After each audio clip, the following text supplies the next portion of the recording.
I wanted to share some things from some of my favorite characters, rather, just one character, from a Nickelodeon animation called Avatar: The Last Airbender. There was a movie. We do not talk about the movie though. It was genuinely awful. We only talk about the animated TV show. Well, by technicality, the demographic was for children, or is for children.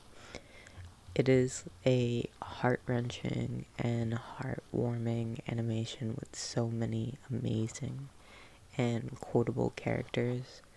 The one that I want to talk about in particular is Uncle Iroh, who originally was meant to be next in line for the Fire Nation. He was nicknamed the Dragon of the West. He's so powerful and so strong and amazing. His nephew, Prince Zuko, is incredibly popular amongst fans, but he learned form, inner balance, and a deeper understanding of each nation from his Uncle Iroh.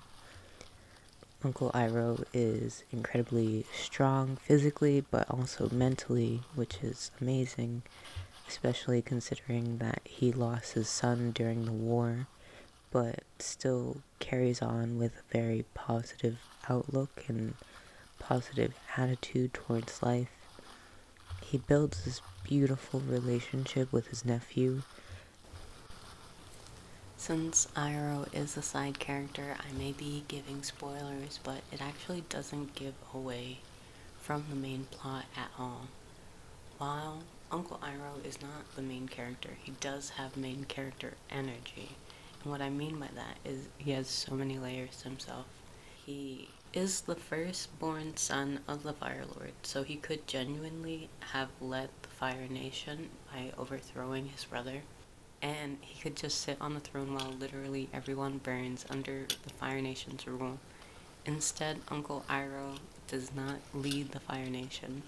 He chooses to no longer be a Fire Nation general, all by choice. Even while he was a general, he did admire the other nation's craftsmanship. While he overtook an Earth Kingdom, he did send a blade and a doll from the Earth Kingdom to his brother's children. Iroh chooses the life he wants to lead, and that is very main character energy. However, he does choose one that is soft life, less terror. Even though he grew up as a crown prince, he's not a very stuck-up person. He doesn't look down on anyone. He doesn't call other people peasants. When he is about to get mugged, he is so chill towards the thief. He even corrects the mugger's weak stance so that the mugger could be more fearsome and be a better fighter. Iroh sits with this person and he talks with him. He doesn't judge him. He has a conversation with this individual that was about to mug him, sharing tea, and he's just very laid back about it. He tells the mugger, like, what are you doing? What are you up to, kind of thing. It's just very sweet interaction. I think there's something to be said about people who come from so much wealth and so much power, and they don't really care. They choose a different way to behave. They don't choose to look down on others. They don't desire to control other people. And there's really something to be said about that. He rolls into the Earth Kingdom that he originally tried to take over, but instead he lives within its walls as a citizen brewing tea. No one knows that he is the original Dragon of the West because he has a different name. And all jokes aside, Uncle Iroh brews the best tea, like hands down. They open up their own tea shop due to the fact that customers came in and there was one patron that was just saying, who is making this phenomenal tea? How would you like your own tea shop in your own apartment? Just a random patron with lots of money came in and just gave him a new place to live because his tea was that good. Could you imagine? Could you imagine being a Starbucks worker, having a patron roll up on you and be like, Hey, are you getting paid enough? Would you like your own place? Would you like your own apartment? Just that's main character energy. You just roll into a job. You're so good at your job that you become your own boss somewhere else at a better location. Genuinely, he did end up in a better location in the city because his tea was that good. It sounds like I'm such a big fan, and I am. I probably sound so like out of control dorky, but he's a phenomenal character. The Fire Nation is absolutely on the wrong side of history, and Uncle Iroh was the pride of the nation as a formidable general. As he grew older, he sided with several people outside of the Fire Nation in the guise of this like 2-player game called Pi Show. He is part of this group of experts and teachers of each nation called the Order of the White Lotus. They all have white hair and they're all skillfully destroying the Fire Nation. The fight scenes in the show are all very satisfying, but there is an immense difference when seeing experienced, seasoned fighters dish out their moves with such ease. To see elders not just sit by and be a product of their time and actually fight for what is best and what is right is very moving to see. If you haven't seen the show, I highly recommend watching it. Here are a few Iroh quotes to get you started.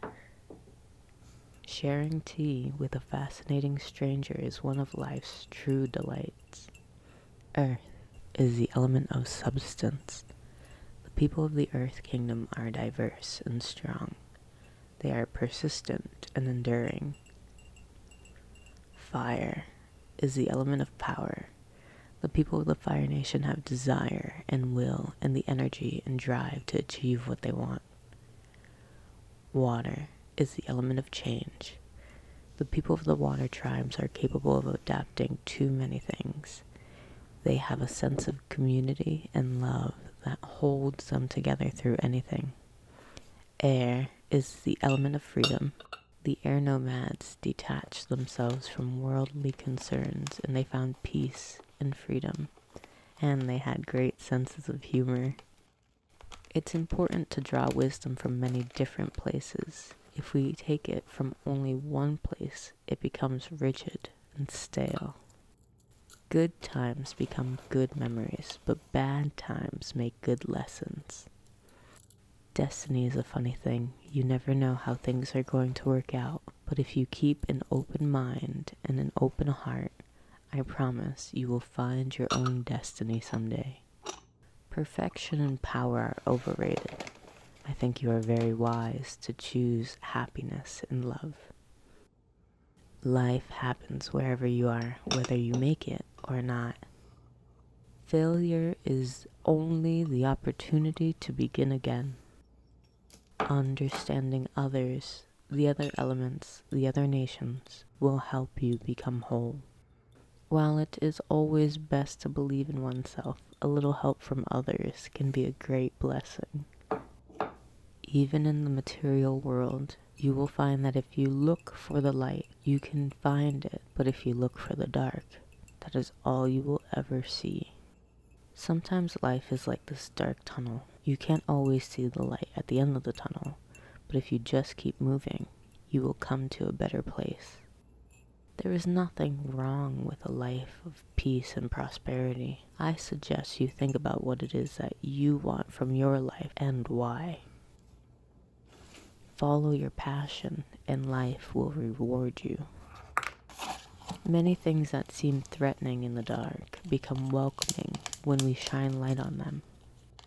There are reasons each of us are born. We have to find those reasons.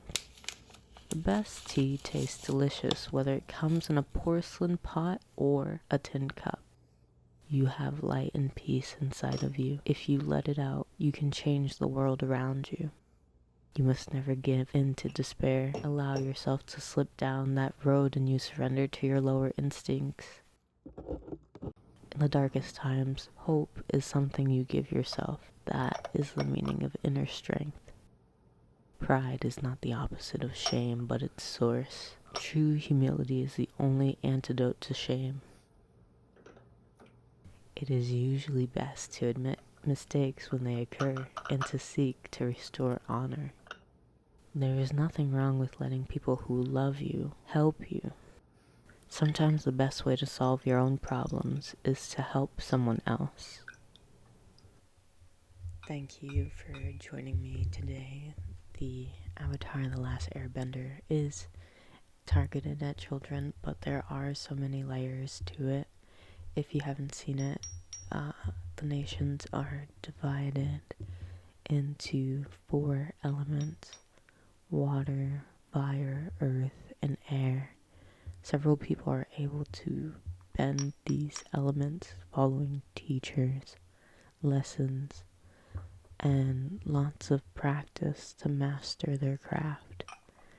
The Avatar is the only person who is born with the ability to bend every element, and they are reborn in each nation based on the 4 seasons.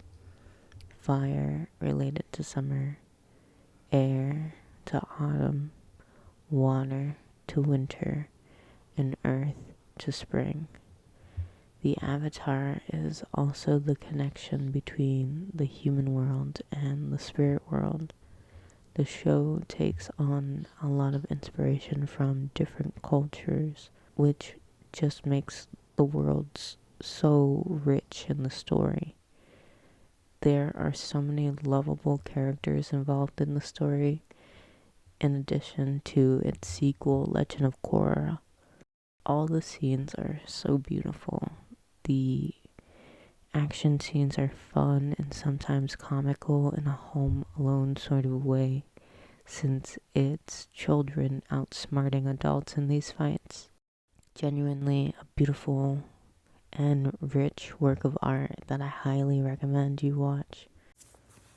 If you have made it this far, haven't fallen asleep to my ramblings, thank you so much for joining me today to wind down, as I was very enthusiastic about this character.